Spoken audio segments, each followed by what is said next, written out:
I am one of the very few people in this room who write checks. So if you're building $1 billion company, make sure you talk to me before you go. You don't want to miss this opportunity. All right.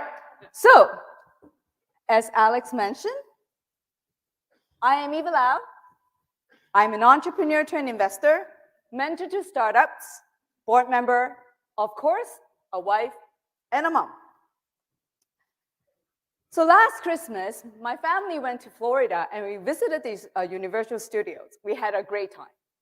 But honestly, I have to tell you, I set out from most of the roller coaster rides because I don't like roller coasters. But then my daughters kept begging me, Mommy, come on, try. I'm like, okay, fine, I'll give it a try. Whew, I scream all the way. Do I like it right now? No, I don't. But I certainly can see the parallel of riding on roller coasters and being an entrepreneur.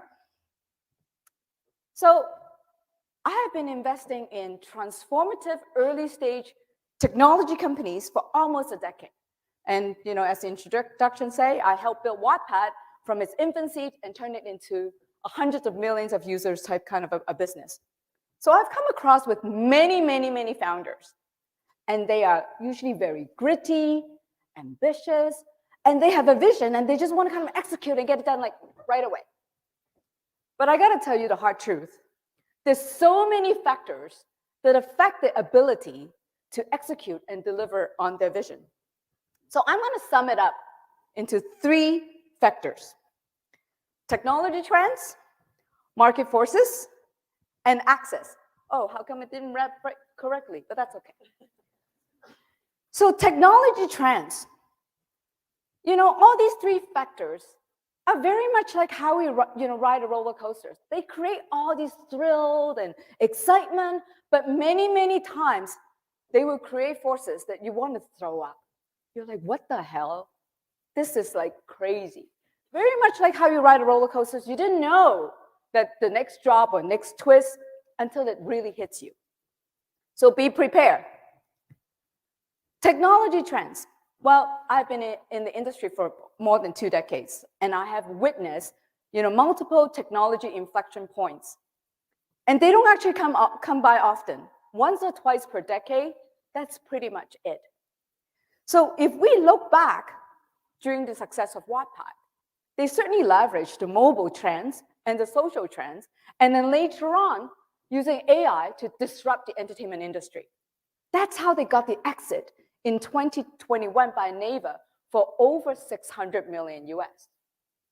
So from sitting where I am today right now, I totally can see how the large language model AI, how the advancements in Web3 and the continuous demand in compute power will generate the next generations of innovations. So obviously not everyone can see all these trends during the early onsets. So what do? Well, when you start seeing it take off, like, when it's climbing, well, take advantage of it. Make sure you leverage those trends. So these 3 trends that I've just talked about, I personally think this is the best time for any founders to build a massively successful business by leveraging these trends. Well, what comes next is the most unpredictable factor that will make us want to throw up every single time. I'm pretty sure, a few weeks ago, there must be many of us who had been hitting the panic button like many times. I certainly did. It felt like 2008 all over again, wasn't it? For those people who have been in the industry longer, I got to tell you, the dot-com burst, pretty much like this. So, no one can predict these forces. So what do entrepreneurs do? To weather every single economic downturn, build real products, achieve strong product market fit. Most importantly, build very defensible moat so no one can turn your customer. You defend your turf. Deliver real values to your users that they can never otherwise have. That's what you need to build. Last but not least is access. I'm sure that the founders in the room know that you need capital, you need expertise, and many connections who will open you doors to potential investors or even customers. So all these journeys are also very, very, I would say, chaotic. Well, Liran may disagree otherwise, but let him talk a little bit later. But when you fundraise, it's really like riding a roller coaster. You have people saying, yeah, it's very interesting, very interesting. And well, you know what? Until you get the term sheet, you have no money in the bank. Someone can actually give you a term sheet, and guess what? The market crash. Sorry, it was just a fluke. There goes the money too.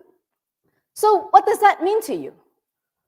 Founders need to take every single opportunity to go network.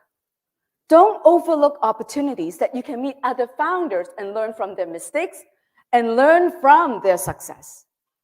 And also take every opportunity to pitch to the person right next to you. Guess what? That person can be saying, I know Eva Lau from Two Small Fish. I think she will like it. That's how you kind of get all these access, by creating a community around you. So since you're already in this room, I know you all know the importance of access and networking. So I'm not going to preach to the converted.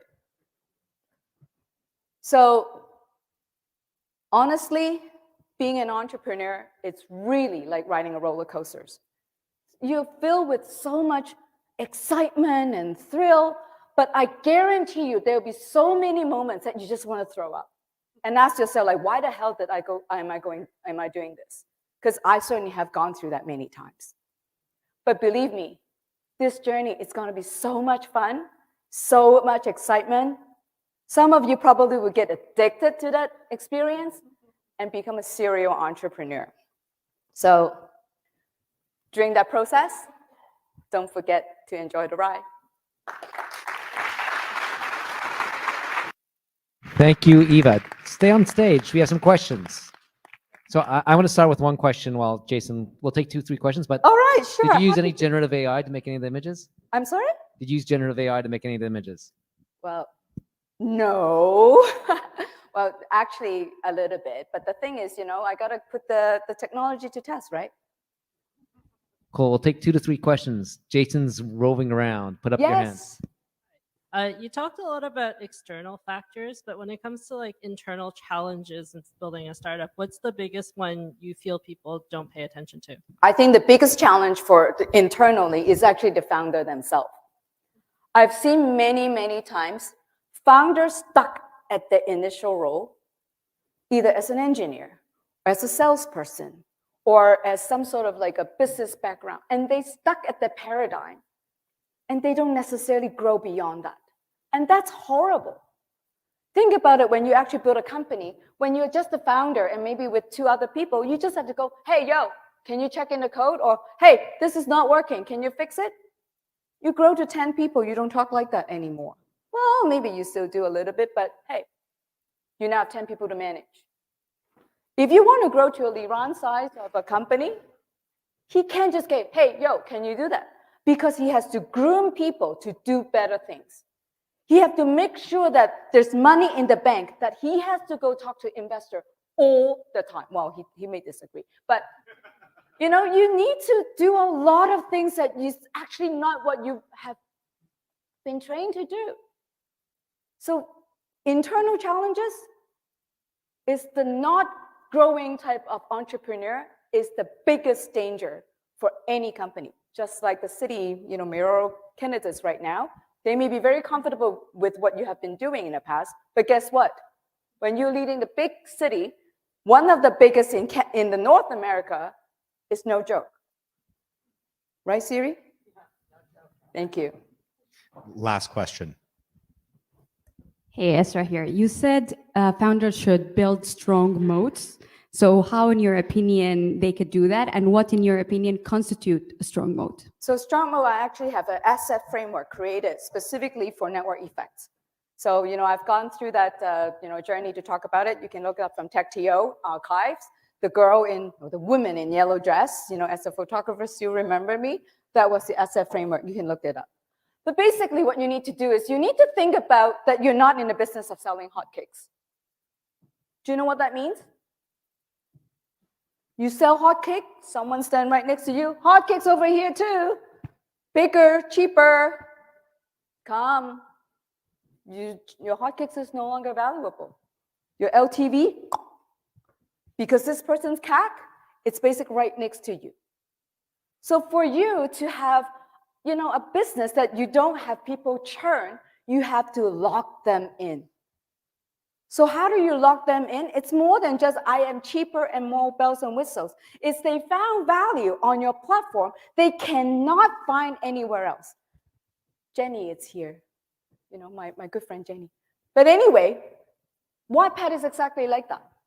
When you created the largest storytelling platform, there may be someone completely, use the same source code, but they can't find the story elsewhere. All good? Awesome. Thank you so much. A round of applause.